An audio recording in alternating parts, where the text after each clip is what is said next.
Rest in peace to Greg Gumbel. Man, he was an excellent host, excellent play-by-play announcer. There were points that I wish that he was like the lead guy on CBS, but he couldn't get past Jim Nance. And Jim Nance is fine, but it's like, he's not Howard Cosell or Marv Albert. Like, Greg Gumbel, I think, was just as equal as Jim Nance, but, So shout out to Greg Gumbel, brother of Brian Gumbel. The only clear separation between the Gumbel brothers, because Greg was 78 when he passed away from cancer, unfortunately, and Bryant is 76.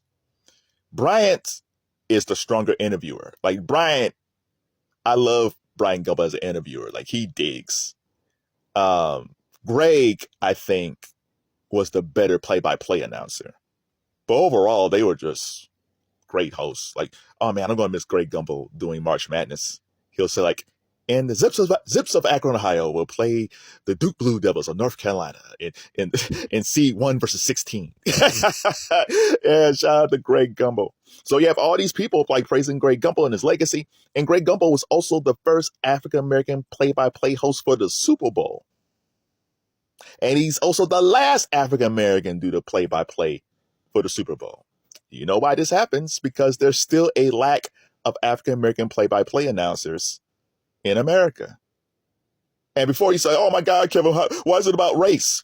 Here's the thing. If you look like Jim Nance or Mike Breen and you're telling me why does it have to be about race and you look like those guys, yeah, we don't have nothing to talk about because you'll never understand. So let's go through who's actually on TV. So CBS has nobody. The only guy they got, I think, is Brian Custer. And Brian Custer does the Big Three. And he's excellent as the Big Three announcer. He doesn't do every game, but he's excellent at it. But he's with ESPN. And even over on ESPN, he should be one of the main guys, like one of the main play-by-play announcers at ESPN. But I think he's on SportsCenter. He does this different. He's on First Take sometimes too, once in a while. No, Get Up. He does Get Up sometimes. But he's excellent on the Big Three. So you got Brian Custer. But overall, CBS doesn't have any full-time black play-by-play announcers. They had two. And once upon a time, they had Greg and they had Gus Johnson. Gus Johnson realized he couldn't get past Jim Nance, so Gus went over to Fox. He goes over to Fox, and Gus is great doing college football. He's the lead college football guy. He should be doing more, but I think he does basketball too. And I really thought when Joe Buck left Fox that Gus might have gone from doing college football to being the lead NFL guy, but that never happened. And when you listen to some of those play-by-play announcers over at Fox, it's like, Gus is better than them. But man, Gus, they just got Gus in that college box and they're not going to let Gus go. And I miss Gus from March Madness. But even with Gus and Greg, there's no guys who has my skin tone. You got to be caramel. You got to be light to get these gigs, which is unfortunate. Even though I love Greg and I love Gus, color-wise, I don't look like those dudes. So there's a lot of colorism when it comes to this stuff. So let's go to NBC. Do they have any black play-by-play announcers? No. I said, wait. What about Mike Tirico? Mike Tirico has always said that he's Italian. He said he grew up in an Italian household. His mom's Italian. His family's Italian. He is Italian. He has never claimed black. I hope and pray one day that his kids convince Mike Tirico to go on Finding My Roots on PBS with Skip Gates. And Skip Gates would have that big book and said, Michael, we did a look at your ancestry. Open that book up for us. This says here, you are 87.2% sub-Saharan African. What? I've been lied to. They told me I was Italian. All my life I've been lied to. You mean I'm half black? It's going to happen one day. So yeah, they don't have any black play-by-play announcers over on NBC. ESPN has Mark Jones. I love Mark Jones. Mark Jones is a fantastic NBA play-by-play guy. I feel like if it wasn't for Mike Breen doing ABC NBA, I think it should be Mark Jones. Mark Jones is excellent. But once again, Mark Jones is the same skin color as Gus Johnson and Greg Gumbel and Brian Gumbel. Like, you have to be tan. You can't look like me in DMX to get these gigs. So yeah, there's that. And then when you look over to just on a regional basis, I think in the NBA, and NBA is like the most diverse of all the sports when it comes to executives and coaches. But even then, I think there's only one or two play-by-play announcers in the league. I think one is in Washington, D.C. for the Wizards. And I think the other one's in for Charlotte, I think. MLB, they only have two. They would MLB. I don't think they even have any black GMs. But from a play-by-play announcer, I think they have two. And the funny thing about that is the guy who did the Seattle Mariners games, he just now went over to the Yankees. So you got another black play-by-play announcer, but it's the same dude. So you still just have two. Oh, this is insane. I think hockey has one black play-by-play announcer. It's not a whole lot, man. Yeah, and I think on ESPN also you have Tiffany Green. I think she's a black female play-by-play announcer. But it's crazy. Like, if this is 1924, I totally understand it. 1964, sure. I'll even give you 1974. But in 2024, at least a quarter of the play-by-play announcers probably should be black. I don't say people of color because I don't like lumping all folks together like that. And the one thing that the Latin folks have over this, they have the Latin broadcasts.